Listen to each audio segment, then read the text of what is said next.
What's up, geniuses? Rory here. Thanks for tuning in to episode 4 of Mastering Your Mind. And today I'm going to talk about observing your mind. I'm going to go back to one of my previous analogies about your mind being a garden and whether you allow weeds or flowers to grow in your mind. Okay? So basically, a lot of us think, yeah, we know our minds, but do we really?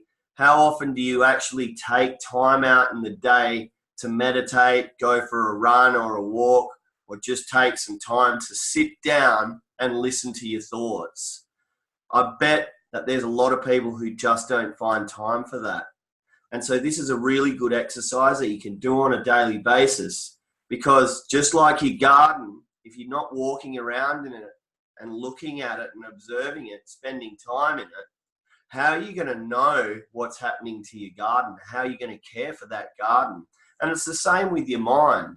So if you're not observing your mind on a daily basis, you can have all these subconscious things being put into your subconscious, all these negative fears, anxieties, worries that we give real power to in our subconscious without even really knowing, unless we're aware of our thoughts. So what I like to do is make a commitment at the start of every day to make sure that I'm observing what's going on in my mind. I obviously have time, give myself time to meditate each day, but sometimes I don't get the chance to do that on a daily basis. So I have to make a commitment to myself each morning to observe my mind and look at what's going on in there. And when I first started doing that, I had a real shock at the amount of negativity that I was allowing into my mind, the amount of negative thoughts, the amount of fears and worries that I was giving credence to. And it wasn't until I started sort of observing these that I could start dealing with them and become aware that there was a bit of a problem there. Because like I said, when you're not paying attention, but you're still having these negative thoughts and you're going at 100 miles an hour, you're feeding your subconscious, and that's feeding an energy into the universe that's creating a law of attraction that's possibly going to be bringing negativity into your life and emanating the negativity outwards as well.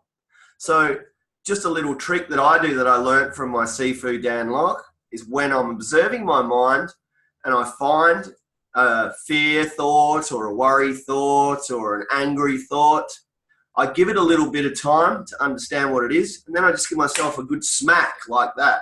And maybe that sounds a bit weird to you, but just doing that smack snaps you out of that little sort of, bad area that you're in and allows you to realize you've confronted it, and now you need to be more positive and think about how you're going to fill your mind up with more positive energy, emanate more positive energy, and attract more positive energy into your mind, into your subconscious, and into your life. So let me know what you think of that in the comments. Share this with someone who you think it might add value to, and stay in touch for episode number 5 of Mastering Your Mind. Thanks, guys.